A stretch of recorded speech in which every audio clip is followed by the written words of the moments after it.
పితరి అమావాస్య అని అంటారు.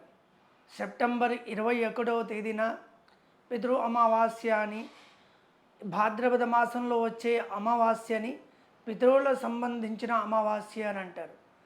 ఈ అమావాస్య రోజున విశేషంగా పితరులను ఉద్దేశించి శ్రాద్ధాది కర్మలు చేయడం, వాళ్ళ ఇంట్లో ఆచారం ప్రకారంగా పెద్దలను తెలుసుకొని, ఇంటి పురోహితుణ్ణి తెలుసుకొని, మీరు ఇంట్లో చేయాల్సింది ఏంటి అంటే, మన వెనకాల వాళ్ళు ఎవరైనా గతించి ఉంటే, తల్లిదండ్రులు కానీ, ఇంట్లో ఉన్న తాత ముత్తాతలు కానీ గతించిన వారు ఎవరైనా ఉంటే వారి పేరు పైన శ్రాద్ధాది కర్మలు చేయడం. ఆ శ్రాద్ధాది కర్మలనగా కూడా ఇంట్లో ఆచారం ప్రకారంగా ఆ కార్యక్రమాలు చేసుకోవడం.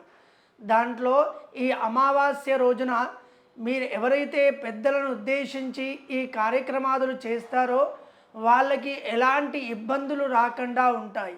మామూలుగా కొంతమంది ఇంట్లో మనం చూస్తూ ఉంటాం, మన సంతానం కాకపోవడం, సంతానం అయితే జ్ఞానం ఉండకపోవడం, బుద్ధి సరిగా ఉండకపోవడం, ఒకవేళ అలా ఉంటే చదువు సరిగా రాకుండా ఉండడం, ఉద్యోగం రాకుండా ఉండడం, పెళ్ళి కాకుండా ఉండడం, వీటన్నిటికీ కూడా కారణాలు ఏంటి అంటే మన పెద్దలు. ఆ పెద్దలని మనం సంతృప్తి పరిస్తే మనం సుఖంగా ఉండగలుగుతాం.